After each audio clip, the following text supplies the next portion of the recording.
I don't want to say who is and who is not a feminist. My mom was a feminist as well, and not as a feminist, as Alejandra Moreno. I don't like the pink color. It makes you think of alternative worlds. Heterosexual, homosexual, lesbian relationship. Anyone can be a feminist, so we always have to make concessions for our rights. Where your meat is coming from. Because it's critical. Say there's no such things as boys' toys or girls' toys. The most unsafe place for a woman and a child is at home. We need to choose the battles that we can cope with. Thank you very much, Alejandra, for agreeing to do this interview. Let's dispel some myth about feminists. Say, feminists don't eat meat. Would you agree with that? of course I won't agree with that. I'm a feminist and I eat meat. And we, as feminists, when we think about feminists, we have to think about many people, right? And some might eat meat, others won't eat meat. Some might be heterosexual, others not, and it doesn't matter. I think the idea is the personal is political. I'm a feminist since a long, long time ago when I became aware of the need for equality, and I've been fighting towards that. And I have always eaten meat, and I will. Yeah. How about this one, Alejandra? Feminists don't wear pink. Well, as a feminist, and not as a feminist, as Alejandra Moreno, I don't like the pink color. I prefer blue color.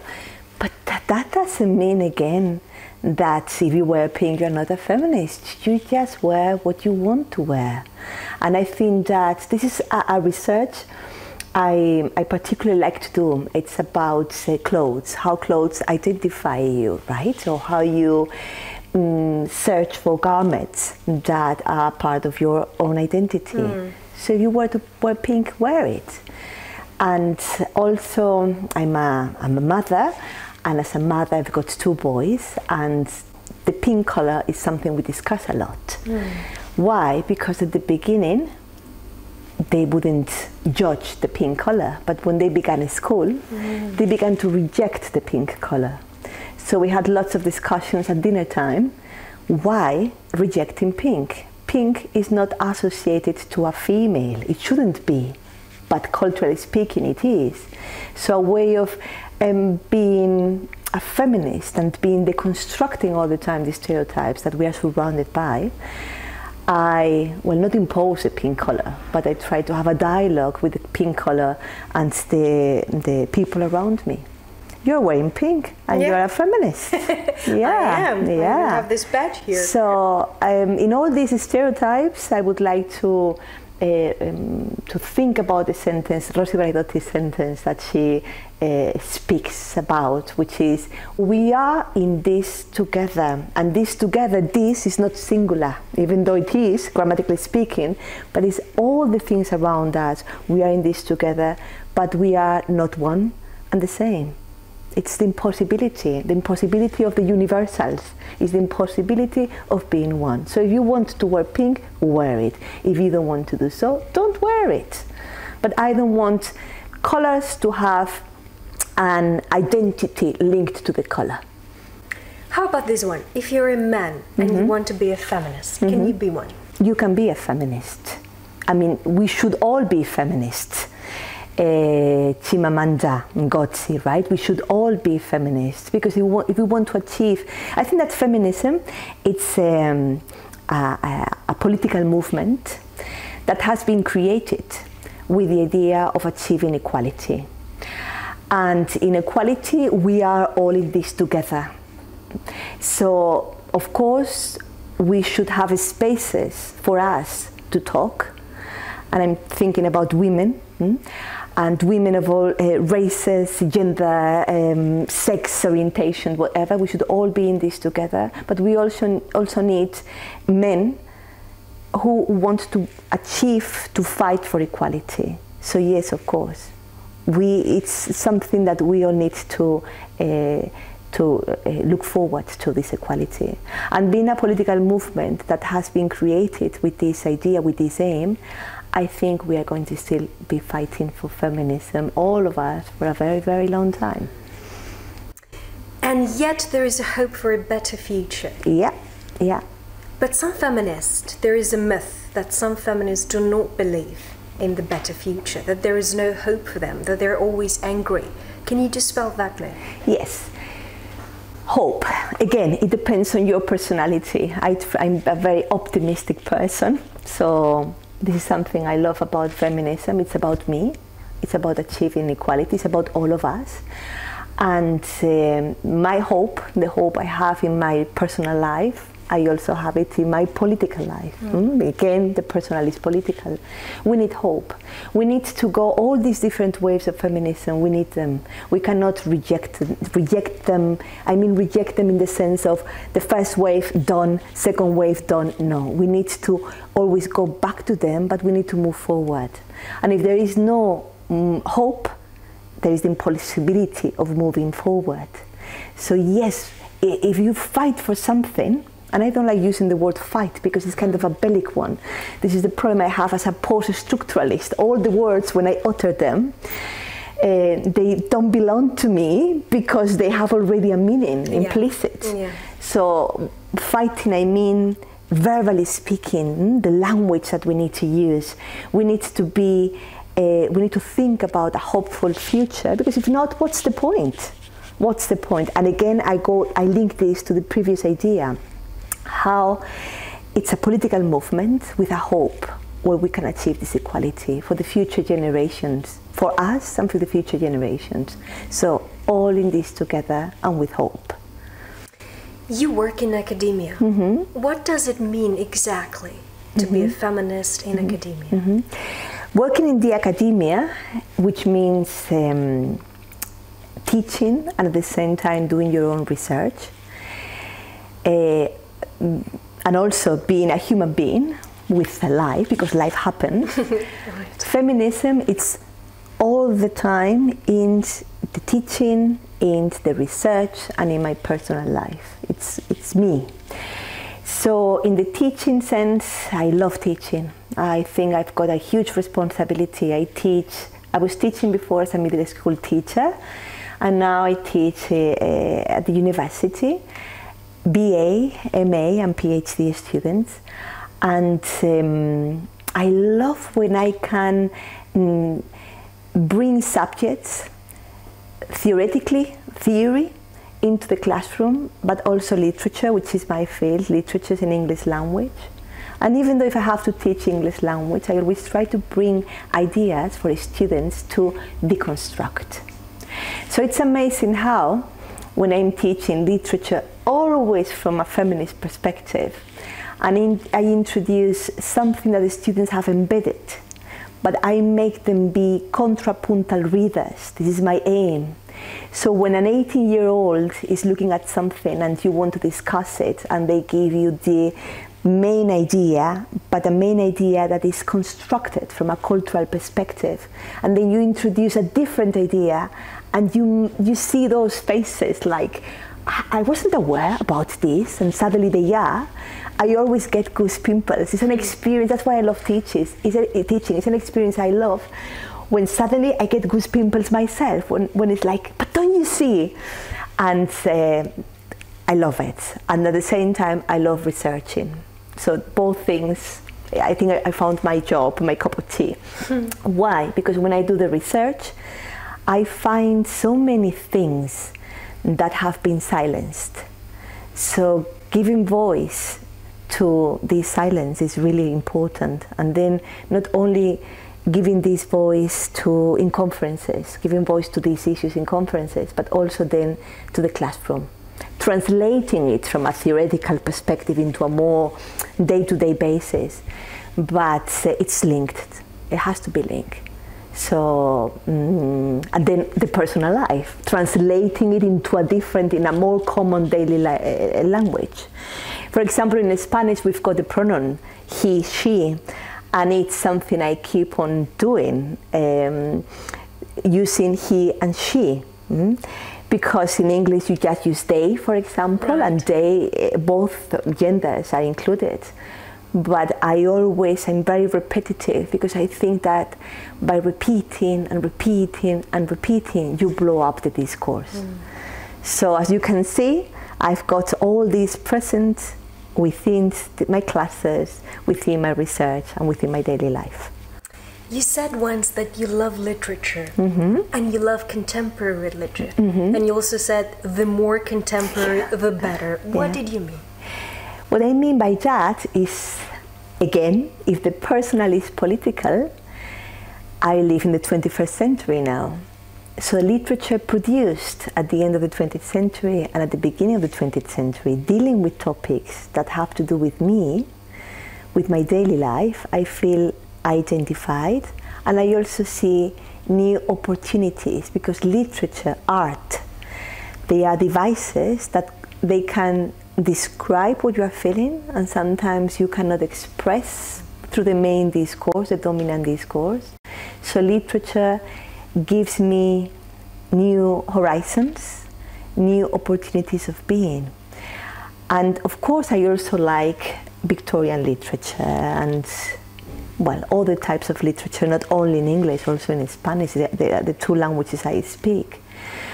But since my tool, what I work with, is contemporary literature, of course I prefer it, and novels especially, but because I think, such as with films, for example, they inscribe new possibilities, new hopes. So they can be dystopias, but dystopias following a contrapuntal reading of EU utopias. So by this constructing and constructing something different, something new, that gives me, again, new horizons, positive horizons. Are you saying that you are tired of binaries and dichotomies? In my research I was. Why? Because when you're doing a research, this research is part of your daily life. So when you see something, you see it everywhere. So not only when you're working, but also when you're walking around the streets. So you are the flaneuse and you see all these dichotomies. So these binaries, for example, the cosification of the body, right? The body as an object, female body. So you're walking around Gijón, where I live, and you see all these posters, these banners, and you see this, the body being used as an object. So it's like, okay, I see it, I've talked about it, I have understood it, but how can we move forward if we keep on discussing the dichotomies? So it is my task at the level where I am in my research to offer something different. Always being aware of it, always teaching this in first year BA, second, third, fourth year BA. But at the master's level, for example, we are all aware of the dichotomies. So we need to work towards how can we know the standpoint where we began, how we have been constructed, but we need to offer in a rigorous, critical way, new possibilities. And if we keep on discussing these dichotomies, there is no way to move forward. And that's why we are stuck in them. We need to be aware of them, but not to be stuck in them. So it's like I'm a fan of Rosi Braidotti, as you know. And I've seen, the first time I went to one of her courses was in 1999, so it's 20 years now.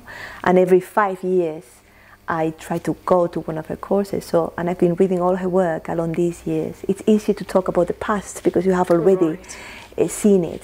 And I saw how she was the one to introduce me to, together with Isabel Carrera or Socorro Suarez, how they introduced me to feminist post-structuralism, Rosi Braidotti also, how then she moved to the nomadic subjects. So as you can see, it's more or less what I've been following.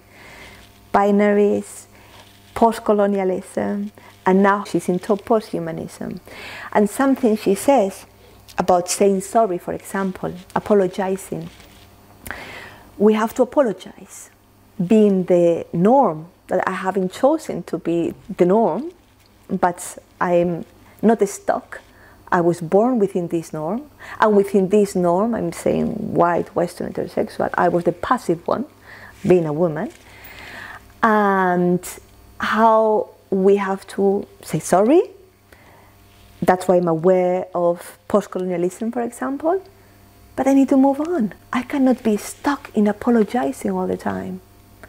So it's like, okay, we have done this, all of us together. We are in this together, and we need to move on with this hope. And the key for me now is posthumanism. What are the main ideas of posthumanism? Again, when you read posthumanism, the way I began reading posthumanism, and as a reader, I read with my subject position and with my experiences. So if I read about posthumanism in 10 years, I might give you a different answer. Because past is fluid. Yeah. So when I was thinking about posthumanism, I was like, years ago when I began reading about it, what I understood was, okay, I'm a posthuman because I'm all the time with the mobile phone, with different devices, so I'm already a cyborg.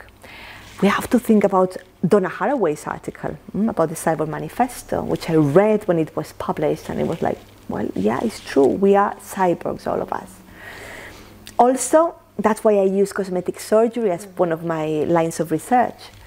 I'm already a cyborg because through language, I've already been constructed. So I'm already a cyborg. They have already transformed me. The way I walk, or the way I am when I'm in class and when I'm at home is completely different.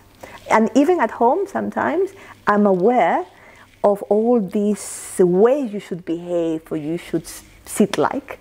And sometimes I correct myself. And why? If you're in your own place, right? But it's because of all the things you have embedded. So that's the way I understood at the beginning being posthuman. I don't need a device to be already constructed. So it helped me to understand that. Then, no, posthumanism is all the different devices that change your daily life, the way you have relationships. And then I began reading again about posthumanism. And the key that I have in my research about being tired of this binary thinking, because I need to move on, is we are all in this together, but not only the two of us. It's also the shelf. It's also this. There are also these books. The space, the place, the entities, the material. And I am what I am because of the relationships I have. So I met you in this course, and I'm sure we're going to keep writing sometimes emails and letting us know about our lives. So this is a relationship we have created, and I've been modified, and you have been modified. So this is, I'm at this point now reading posthumanism. We need to be aware of the space, place that we occupy, but not only human beings. It is the era, in this area of the Anthropocene, we need to be aware that the Vitruvian man's era is over. Instead of the Vitruvian man, first we placed each other there, like we should be also there, but now it could be a stone, it could be anything. We need to be aware of all these parameters, all these devices. And it's easy to talk about it now, being aware of all these parameters, but again, sometimes I forget about it because I talk from my subject position. But just being aware, and that's why in my classes at the beginning, I always say, well, I'm sorry, I'm talking from my subject position, even though I'm aware of all this. At the end of my talk or my reading, I'm thinking from my own perspective. Although I want to be aware of everything, but it's impossibility of reaching everything. So, once I have said sorry, let's move on, and all of us, let's work in this together. Rosie, but I thought this sentence is perfect. Does watching rom-coms, or just generally romantic movies, belittle a woman? Okay, romantic movies. We've got a project which is the deconstructing romantic love. And then we've got another project with colleagues from Oviedo and from the different universities in Spain. Paloma Fresno, she's the main researcher, where we analyze romantic novels. Why?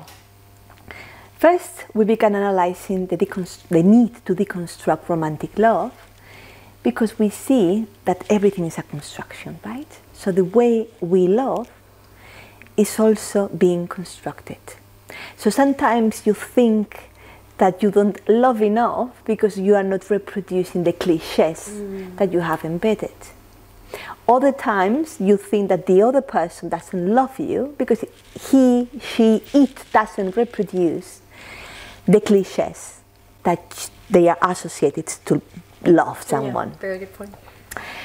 So, romantic novels. These romantic novels, within the academia, they are completely rejected, these romantic novels.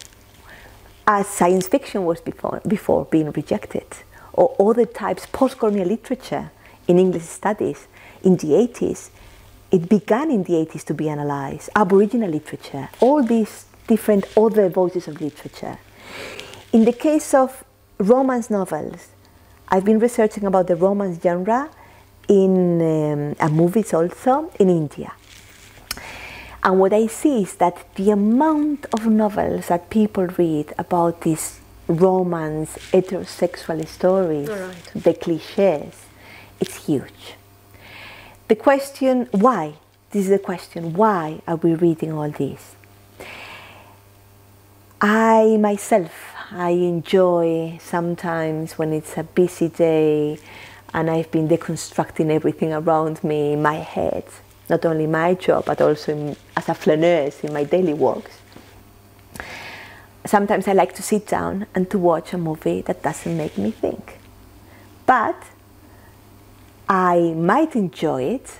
Lately, I'm not usually enjoying it because I see all these cliches. Right. So sometimes it's like, okay, let's just relax, don't analyze, let's just look at it. But we don't have to apologize for watching this No, kind of and I things, don't right? apologize. No, again, why apologizing? We Exactly. are apologizing all the time. No. But it's true that sometimes it's not apologizing. I'm at the point where I went to see Frozen, for example, last Sunday. And when I watched the movie, and then I was talking to my kids about, have you seen how all these fairy tales, all the female, even though empowered, they are gorgeous looking, blonde hair, blue eyes. Super beautiful, yeah. The other one is asking her to marry. It's like this heterosexual marriage implicit. Yeah. So, well, I didn't really enjoy it this time. Other movies, I might enjoy them. But I think it's a way of disconnecting. The problem is when you don't disconnect for 2 hours, when you embed all these messages. What I mean by disconnect is, I can watch the movie, then I can laugh at these stereotypes, or I can even enjoy them. Because I've been brought up for years upon years with these cliches, so I might enjoy them. The problem is when this enjoyment becomes part of your life, because you have not been a contrapuntal reader and understood that this is a cliche, and I don't want this to be part of my life because I know it's a construction. And in cinema, for example, in India, analyzing romantic novels in India, I've been looking at the different movies in the diaspora. Gurinde Chada, for example, Mira Nair, they've got important work about love, weddings. Weddings is a big genre in cinema in India, kind of Bollywood weddings that they look exotic to the West. Forget about that. We need to look at it in a different way. And I've seen, for example, this series called Made in Heaven.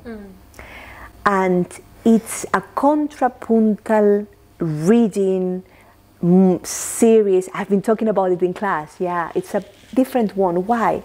Because it introduces also gay rights. It gives you the idea of how many women they want to marry, these gorgeous, the blueprints. But others, how they use the blueprints in order to be an empowered subject, using it. So cinema is giving you also other options. Problem, the cinema that gives you other options, it's in Netflix, for example. Not many people can afford Netflix. Or it's in this minor cinema. It's a cinema that it's not usually broadcasted in the main companies. You have to go to different festivals. Okay. I mean, this is being a feminist, and the personal is political. You apply it to everything within you. So keep on learning, keep on looking at things in a different way, listening to other people, other cultural backgrounds, because this is the planetarism, right? And the planetarism and the posthumanism is the relationships we have, how they affect me, affects. How these affects affect me, change me, and my way of visualizing things.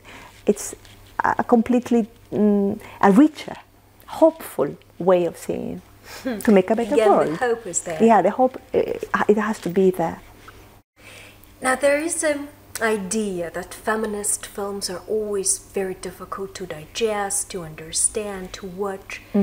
Are there any examples, maybe 2 or 3, of great feminist films that are light and yet insightful and meaningful? Okay, again, contrapuntal reading, contrapuntal vision.